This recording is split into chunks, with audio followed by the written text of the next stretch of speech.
Hello, my loves. This is Johanna Burkhardt. I am a multidimensional channel, teacher, healer, and author. And I am obsessed with all things metaphysical, esoteric, galactic, and of course, the healing journey. And I'm here to share my stories, my wisdom, and my teachings about being human in the illusion that we call reality. Welcome to Cosmic Blonde. Hello, my loves. In today's episode, we are going to go over some of the signs that let you know that you are going through an up level. Some people will call this a timeline jump. Some people will call this a timeline collapse. They're all kind of the same thing. When you are going through an up level, what you are doing is letting go of all that has kept you weighed down in the same space and not growing and evolving upward, right? So when you begin to grow, you're in that transition phase. And there's quite a lot of signs that indicate that you're going through this phase, but it's helpful from time to time to know what the signs are, because if you have one of them or you're in these spaces, sometimes you can feel like you're losing your mind. Like it still happens to me, and I've been doing this and going through this for God, um, 17 years. That's a long time. It's crazy to say that out loud. I've been on this journey for 17 years. That's wild. Anyway, um, so let's go over some of the signs, and this is also an indication if you are shifting frequencies, right? And that's what an up level is. When you have done all the work that you can do in that frequency, you've learned all that you need to learn in that frequency, and now it's time for you to move into a higher frequency. And higher doesn't necessarily mean better; it means more expansive. It means that you can hold more space, more abundance, more gratitude. You have a greater sense of self-awareness. You have a greater appreciation and love for yourself and for others. You have more gratitude for just existing and being on the planet, and you're not seeing the earth or this game as such an intense, painful experience as it sometimes can be when we're being human, right? So let's talk about what some of these signs are. So, one of the very first signs is feeling like everything is going to shit. Things are not working no matter what you do or how hard you try. There's a lot of discomfort. A lot of people can call this the tower moment in tarot. Maybe you're having a mini dark night of the soul. It's just feeling like everything is going to hell in a handbag. And you're like, why isn't anything working? Why is everything I do such a challenge? And why is everything falling apart? Why am I losing these relationships? Why are these things ending? And it's just knowing that that's one of the very first stages. And sometimes this stage can linger or be challenging and feel like you're suffering. And that happens when you are holding on. So when you are holding on and you're not letting go and you're really resisting and you're fighting with letting go, that's when suffering comes in. Attachment is the root of all suffering. That is what Buddha has said and many other great ascendant masters. So it's just important for you to realize that when you feel like nothing's going right, when you feel like you're continuously hitting roadblocks and obstacles, it's your sign to just stop. Just stop. Take a deep breath, let it all go. Accept what is, make the best of it. Try not to fight with what is not working. And I know that that's easier said than done. Trust me, I know that, but it's a practice. So wherever in your life you are feeling the resistance, you're feeling the struggle, you feel like things aren't going your way, it's most likely because you're being asked to let go of what you think is supposed to happen and how things are supposed to go. You're being asked to let go of relationships, belief systems, programmings, ideologies, and just being free of that, emptying your cup, letting everything go in order to grow, in order to up level, in order to expand. There has to be a letting go. And in that letting go, there's oftentimes a breaking of the mold, breaking of who you used to be, a breaking open, right? All the pieces fall on the ground. You're cracked open, all the pieces fall, and you get to look and choose. Does this piece still serve me? Does this belief, does this ideology, does this relationship, is it serving me? Is it helping me grow? Am I inspired by this person? Does this person make me want to be a better person? Does this person hold space for me? Do they support me? Do they cheer me on? It's a matter of just really being honest with yourself and letting things go that don't need to come with you. And that can be hard, especially when it's people that you love. But we all have our own journey and our own path to walk, and we can't force others to get on the same train as us and to go in the same direction as us. We just can't, no matter how desperately we want it to be that way. Another sign is confusion or feeling stuck. So, feeling stuck is tricky because it really is the confusion is what causes you to feel stuck. When you are in transition, you are no longer who you once were. Those beliefs are no longer cement. Those beliefs are no longer hardcore. They're not defining pieces of who you are, right? You still may be leaning on those beliefs or entertaining those beliefs, but they're no longer as concrete. They have broken loose.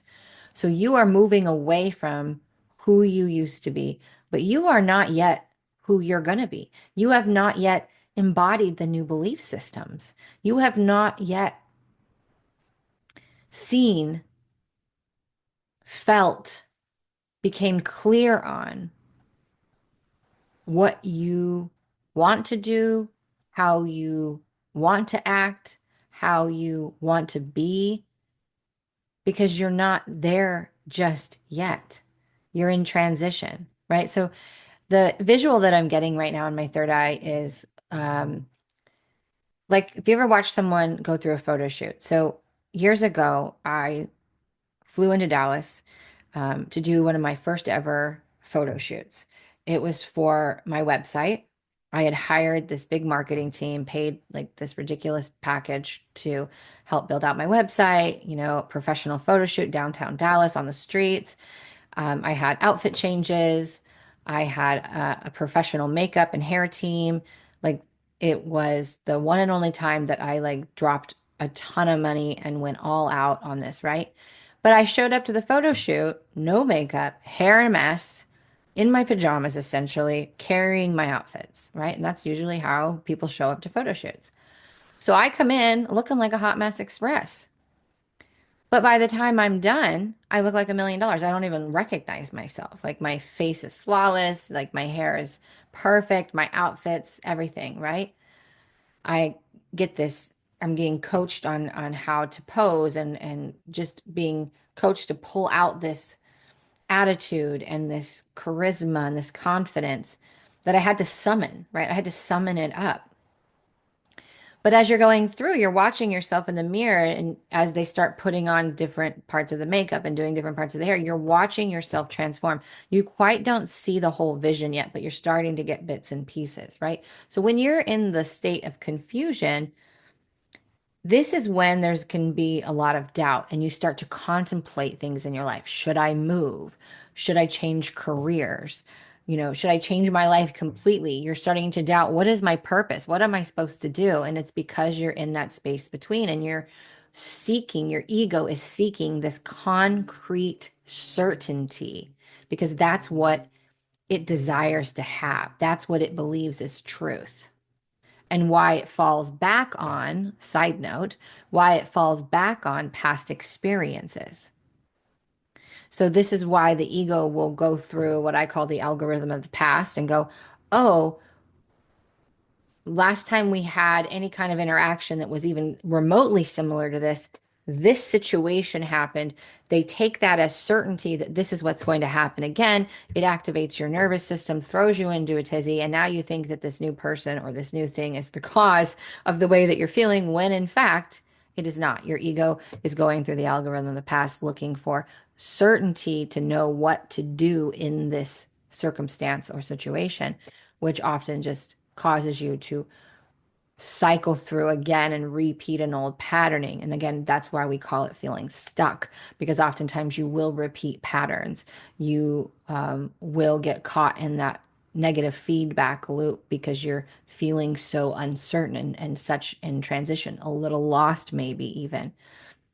When you're in a space of confusion, when you're in that space in between, this is really challenging, but you're being asked to go with the flow. Again, surrender is the answer here. You are mid flight. You've already jumped off the damn cliff. You are mid air over the ravine. In order to not fall into the ravine and have to climb all the way back up the mountain to leap again, you got to be the bird. You got to let go. You got to open your arms and you have to lighten your load. You have to stop. You can't be tense. You got to open yourself up and glide and just let the wind carry you. Let the universal current carry you to where you need to go. And if you don't know what to do,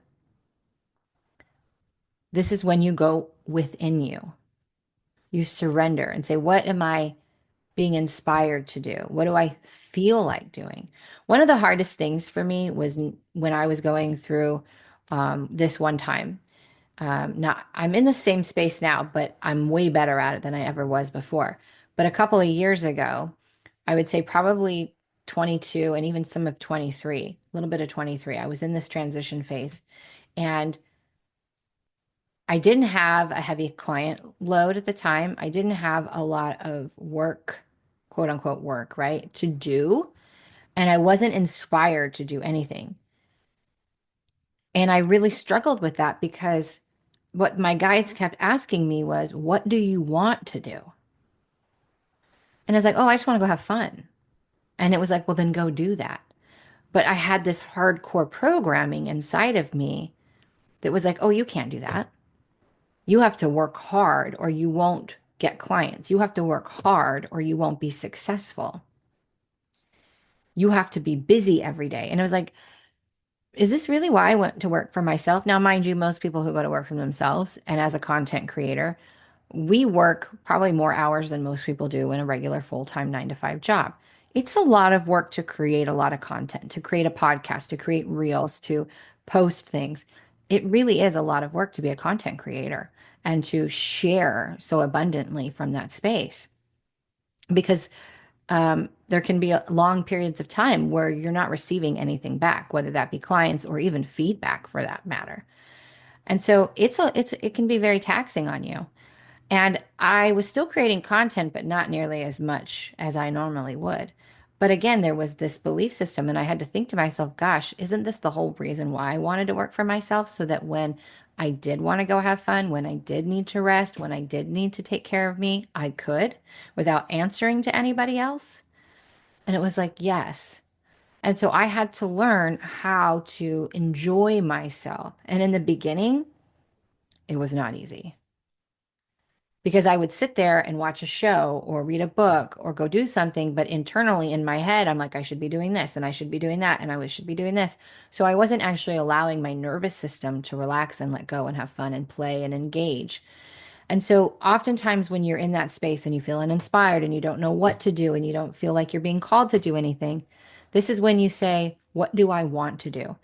When we surrender, we're accepting what is and we're learning to make the best of it. We're letting go of what we think should happen and how we should feel and how we should behave. And we're saying, this is what is. How can I make the best of it? I have all this time. I don't have any way to fill it that I feel like the way that I should be feeling it, but I'm being given an opportunity to just enjoy myself. And so I had to learn how to do that. I had to relearn how to let go and play and have fun. And honestly, I'm still learning to do that. That is something that um, is probably a whole nother podcast, but is allowing myself to be happy, allowing myself to have a good time, allowing myself to bask and enjoy the good and the happy, right? So if you're in that confusion space, if you're stuck, if you're feeling like you're going round and round the same old thing, number one, surrender. Number two, recognize that you may be in a space of confusion. You're in a space between because you're no longer who you were. Things are not as finite. Your beliefs aren't as finite. Your structure starting to break down because you are breaking down. You cannot become someone else without breaking out of the shell of who you were, right? This is why the snake sheds its skin, why turtles leave their shells, right? And get bigger shells. So it's a matter of understanding that and allowing for that process to happen. And the more you let go, the faster you let go, the faster you're going to transition through this space anyway. The longer your transition period, the only reason why it's long is because you're fighting and you're fighting with what is. You're fighting against it because you feel your ego feels it knows better. And I should be done with this by now, and I should already be this, and I should already be healed. It doesn't happen that way ever. Another sign is sensitivity. This is the one that This is the one that I probably have the most visceral experience with. But again, when you're breaking out of your shell of who you used to be, think about it as your shell. It's not really a shell, right? But let's just call your shell, your orc field, your shell. When you break out of that and you are in transition, you're in your most vulnerable state. Think about when a butterfly moves from the caterpillar to the butterfly when it's in its chrysalis and its goo. It's in its most sensitive state because it's in metamorphosis the same way you are, right? It doesn't look as intense, right? We don't turn into goo, but we are still in our most vulnerable, sensitive state. Because again, the belief systems help us to create a boundary, and that boundary becomes our filtration system. So when we let go of beliefs and of who we were, we haven't quite formed the beliefs of who we are. And as soon as you do, you will begin to build a new boundary system or filtration system, and you won't feel as sensitive. But when you are in this space, this is when it can be hard to go out. It can be hard to be around other people. You can be overstimulated very easily. You can be more sensitive to foods than you normally are. You can be more sensitive to the solar flares, to the planetary alignments. You can just feel overstimulated. You can be, when you go out, you might feel people's emotions more than you did before. You might feel people's pain in their body more than you did before. Again, it's because your filtration system is down. Your energetic boundaries, which is what I call your filtration system, is down because that normally filters the where someone else ends and you begin. You, when something enters that filtration system, you can go, oh, that's their anger, that's their sadness, that's their pain, that's their belief. And you're allowing it to move through you and sending them compassion. You're not taking it personally. It's not affecting your energy. It's not draining you. It's not making you sick. But if you have poor energetic boundaries, being around any people for any length of time is going to affect you in a negative way. It's going to make you feel like you need 3 days to recoup. You're going to get sick, right? You're going to be exhausted. You're going to be overstimulated. It's because you're taking on everybody else's shit and you haven't learned how to filter that.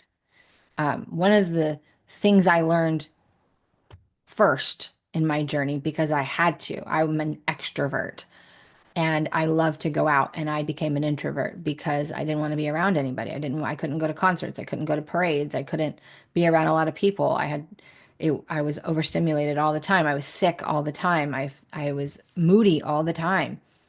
And so learning that was the biggest game changer and why I teach it in almost all of my courses because for fuck's sake, like it should be taught in schools at this point. And anybody who does not have good boundaries energetically or otherwise,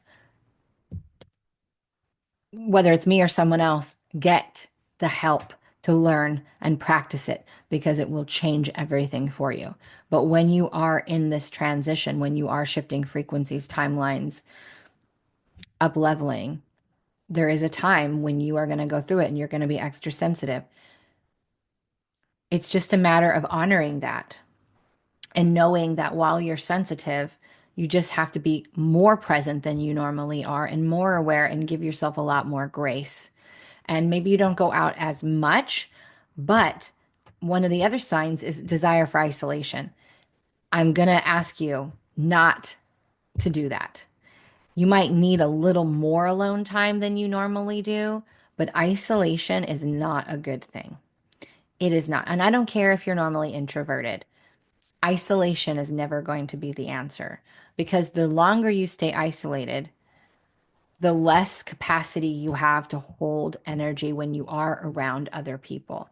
The less capacity you have of learning where someone else ends and someone else when you begin.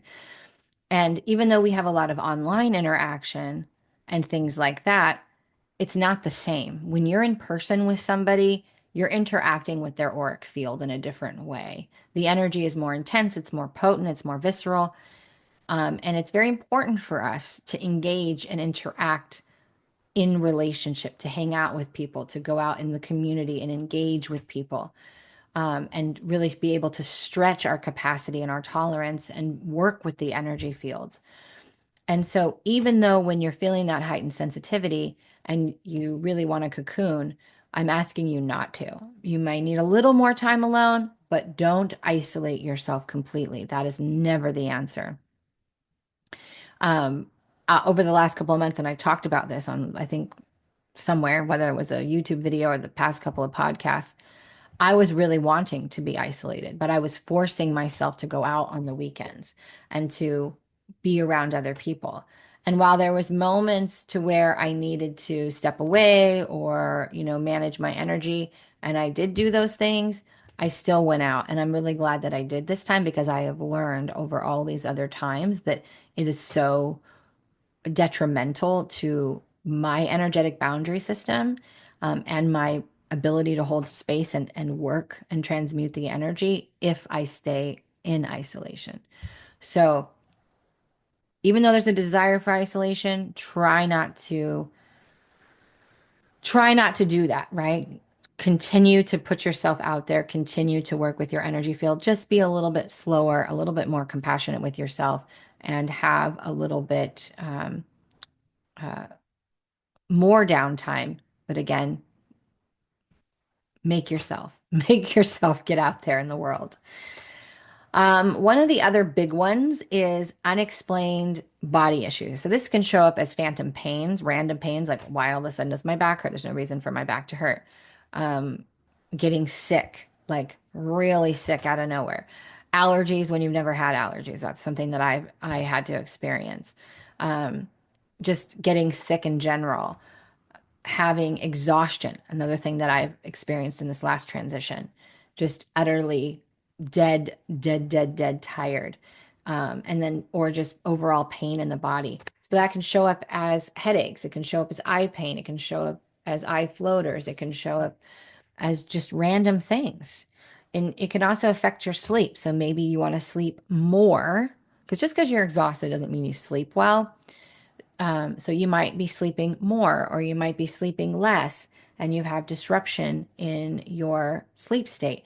So all of these are considered unexplained body issues. We also call these ascension symptoms. And I will scream this at the top of my lungs until I'm blue in the face. I don't care if you caught it from a kid, a cold, from, the grocery store, from the doctor's office, from a plane ride. It doesn't matter. If you get sick or if you have allergies in any way, shape, or form, it is an ascension process. You are clearing density. Whether that density is made up of toxins, if it's made up of belief systems, if it's made up of trauma, everything is energy. There is not one thing, including you, that is not energy. And so when you are sick, your body is transmuting density, something that does not belong in your body. And your trauma is not, is it's toxic to you. Your unconscious limits are toxic to you.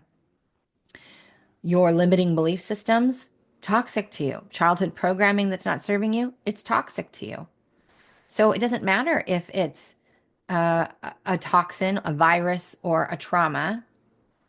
When you are going through an up level, you are more susceptible to getting sick. You are more susceptible to body pains. And those are all ascension symptoms. It's the body becoming more crystalline in nature. That's what ascension is. Ascension is a process of the body, not of awakening. It is the body moving from carbon to crystalline. And I say this all the time because I see so much online of how people misunderstand what ascension is. Your soul will continue to evolve whether you have a body or not. Your soul is the one that is expanding and conscious. The body and ascension, the body is the one that's going through all the transmutation because the body doesn't just carry your own limitations and programmings from your life and childhood, but it carries your ancestors from those who came before you. That DNA gets passed down, it gets stored in the discs of your spine. There was a whole year of where I was getting communication from babies in the womb when women were still pregnant. It's the oddest thing when you hear a baby talking to you and there's no baby, but there's a pregnant woman next to you. This was a weird experience that I had years and years ago. And so I started tapping into it a little bit and started working. I had a few friends at the time that were actually pregnant. I actually knew they were pregnant before they even told anybody they were pregnant. And I started working with them and I was I started and was guided to by these children that were incoming, right? Because the body's being built, but the soul of the child comes in and out of the body throughout the pregnancy. The soul is not in the baby the whole time the mom's pregnant. And so anyway, I would get this communication to start working on the mother's spine. And this was when I was training and getting certified in DNA activation and restructuring and really learning how to work with what is called ethereal DNA. Scientists call it junk DNA. And also learning how to really work with where energy is stored in the body and being able to see it and remove it or transmute it, right? Change its form, all those things. And so I learned that the first thing that's developed in the baby's body is the spine. The spine is the first thing that develops, and it starts to store the information in the discs of the spine that has to do with the mother's memories and programming, the father's programming, the grandmother's, grandfather's, like the lineage starts all of that data, that lineage that creates that family line is stored in the line of the spine, but it's in the discs. And so I started working with the moms and clearing their spines and clearing a lot of their traumas as the baby's body was still in a space of being developed and formed. It was a wild experience, but I learned so much about um, how our body, our human body, is formed and built upon the lineage of the past, and why grafting, the art of grafting, is so important because it's preserving the wisdom or the idea of why your ancestors did something, but modernizing it for today's time and for you and how it works for you, instead of doing what we've always done, which is just repeat, repeat, repeat. And so it's a matter of understanding the wisdom, the foundation of that value, right? Or virtue, but adapting it, removing what doesn't work, adding what does, morphing it into something that can continue to grow and evolve with the lineage. And not just carrying the same thing and being able to be that cycle breaker and see, oh, well, my mom always did that and my grandma always did that, so I'm going to do that. But why? Why did they do that? Why did the grandmother do it? Why did the mother do it? Why do you want to do it? Is it something that you even need to do? Is it serving you to do it? Does it need to have any type of changes or shifts? And oftentimes we don't look at that. But it also helped me working with a child to learn how to understand how our body is built, where energy and emotions are stored, how to transmute them, and how that programming, comes forward. I learned so much about the life cycle of a child, our emotional development, our mental development, the chakra development. It was one of the best educational years of my life, and I was literally being taught by souls that hadn't entered the womb yet, right? It doesn't make them young souls or like they don't know what they're talking about. It doesn't matter. Once the soul enters the body, it's choosing to forget all of its knowing. And it doesn't really, there's no separation in a child. If you've ever noticed how children are wide open, they can't observe themselves yet. They don't see a separation between you and them. So when a child looks at their mother and feels what their mother's going through, they don't feel a separation. That's my mom's and that's me. That comes later on in life. That comes through part of the programming because a child doesn't even have its own root chakra until they're 7 years old. They're completely enveloped in their mother and father's auric field. So I was being educated by these souls that hadn't entered these little baby bodies yet that were being built. And it was such a cool experience to see how the DNA gets programmed into the child that's being developed. A little bit of a side tangent, but I'm sure somebody was fascinated by this conversation. But anyway, um, I don't even know where I was going with that, but anyway, it's a really cool thing, and it really helps me appreciate the body even more. But yeah, so there's probably even a more signs, synchronicities can often be off the charts where you're getting a lot of um, numbers or things like that. And the synchronicities are important during this time, especially if you have confusion. Now, synchronicities are meaningful coincidences, right? Because really there's no such thing as a coincidence. But we also have we're magnetic, right? So our thoughts send out a signal, a beacon like to the universe, right? Out into the universe. But our heart is our magnetic field, the feeling. That's what calls things into us. So if we're constantly thinking about a red Range Rover, we're probably going to start to see red Range Rovers everywhere just because our brain is sending out a signal saying that. And now we're going to see them everywhere. When I named my daughter Savannah, no children were named Savannah that I had ever seen or heard. And as soon as I named her that, I found Savannahs everywhere, right? When you bring something into your awareness, now all of a sudden you become aware of it everywhere. And it wasn't that those things weren't there before, it's just now that you're aware of it, right? So there is that aspect of coincidence that I do need to make clear. But a meaningful coincidence or synchronicity is when you hear something or see something and you feel a resonance inside of you, or you were just saying something, or you were just thinking something, and then you see 333 or you see 777. You're like, oh. And that's just them like winking at you and going, yes, continue down that train of thought. Yes, continue going this way. Continue following that feeling this way, this way. It's meant to be a guide. So synchronicities are important, but don't get caught up in what the number is and what the number means. Synchronicity also is like you woke up with song lyrics and then you start hearing that song you go somewhere else and you hear that song, right? That's trying to tell you something. There's a message in that for you. Or the thing for me, like right now, I'm being guided to go to Montana. And I know it's because there's frequencies that I will pick up in Montana, right? My body's wanting certain codes, and those codes are in the ley lines of Montana. And so everywhere I go now, someone's talking about Montana, or Montana will show up on the TV, or Montana will show up on my TikTok scroll feed, or I'll meet a guy who was born in Montana. It's those types of things. It's a meaningful thing. I know that I'm being guided to go there. When I hear it, I'm like curious, like, oh, I feel like I need to go to this place. So just know that when you see those synchronicities and all the things, it's not necessarily that you need to look up the number and see what it means. You can do that. It's not going to hurt you. Just take what resonates, leave the rest. But what were you just thinking before you saw that? What were you just feeling before you saw that?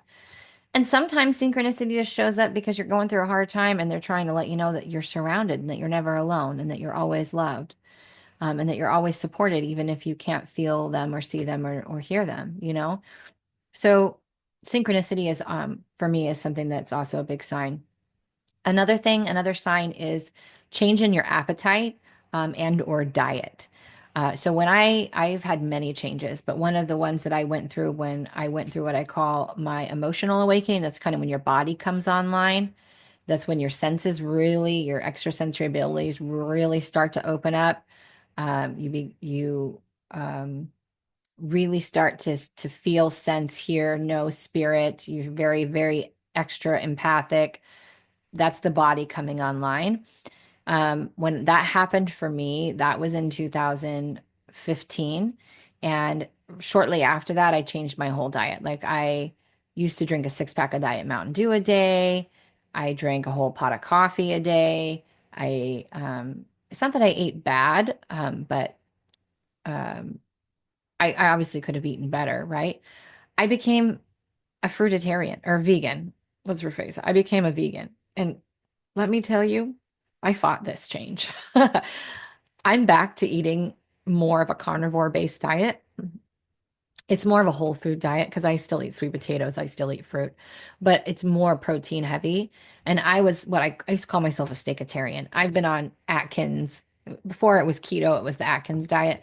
I've I've always gravitated and felt best on a high protein diet, but I started to get a disgusting taste in my mouth when I would eat steak. And I remember being so upset about this, but it got to the point to where I literally could not eat it. And so red meat was the first to go. And then chicken went, and then eggs went. And I don't really eat a lot of vegetables. I've never been a vegetable person. So I started making smoothies and almost became pure liquid.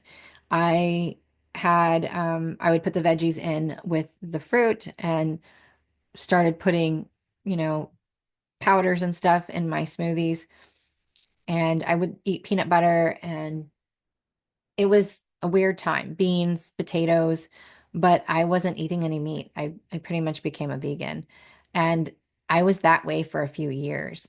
And I feel like there's a purpose in that process because fruit is the highest frequency food that we can put in our bodies. It's super, super healing. I spent a whole year and a half being a fruitarian when I was healing my adrenals. It's very healing. It's something that will literally heal your body, but you're not meant to stay a vegan.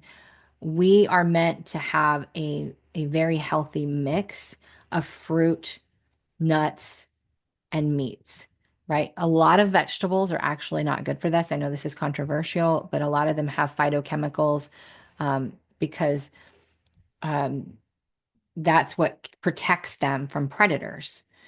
And so those things are not good for our body. There's a lot of vegetables that our body does not have the enzymes to break down. This is a scientific fact. This is not conjecture. And so I actually used to get a lot of slack from that. People would be like, you don't eat vegetables. Vegetables are so important. It's like, well, no, you've been programmed to believe in a food pyramid and that you need vegetables, but most vegetables are actually not really great for humans. Fruit, on the other hand, berries especially, are one of the most important things. Nuts, seeds, meats, grains. You're not supposed to be eating grains. Your body was not meant, does not know how to break down grains, right? So we go through this thing. So I quit drinking caffeine. I quit drinking soda. I quit drinking caffeinated coffee. I switched to decaf, and I quit drinking as much as I was, and changed my whole entire diet and totally detoxed my entire body. I started taking supplements that I was guided to. So I feel like these are processes that we go through. And then uh, one day, I think it was 2023. I don't even, it's so, yeah, 2023. I started to eat meat again. It came on very slow. And then I started to slowly add in a little bit more meat. And now I'm back to pretty much I eat, you know, high protein, mostly high protein. 95% of it is whole foods. I'm very careful about what I put in my body, and I'm very mindful of that. But as we go through these shifts and changes, you might eat less or more. You might have certain cravings that you didn't have before. You may feel guided to fast more. And that's something that I've been going through. I fast 2 days a week now. 2 days a week, I do not eat. I drink mud water and my lemon water. I used to not even drink that. I used to only drink lemon water. Now I drink my mud water because there's nothing in it that will spike my blood sugar anyway. So it's all natural mushroom, ground up mushrooms and chai tea. So I drink that. And so 2 days a week I fast.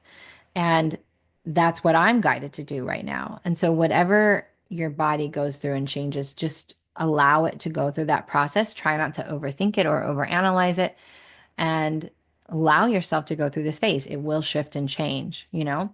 So those are just some of the signs. There's probably more, but those are the ones that I feel guided to share right now. And I feel like it's an important time to share this because so many people are in the transition into the new earth frequencies, whether you recognize it or not, doesn't really matter.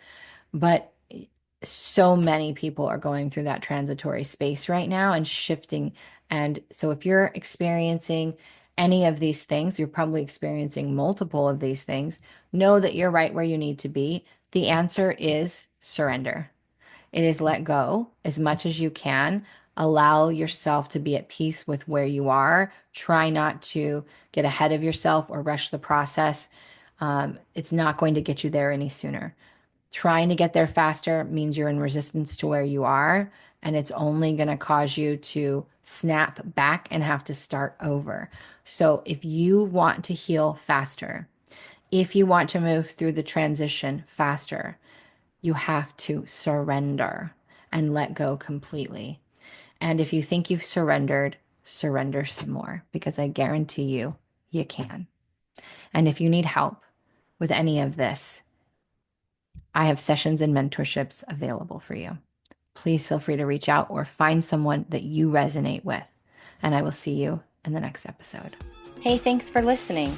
This episode was brought to you by JohannaBurkhardt.com, where it's time to defy the limits of your mind and step into your multidimensional mastery. Don't forget to subscribe so that you never miss an episode. See you next time.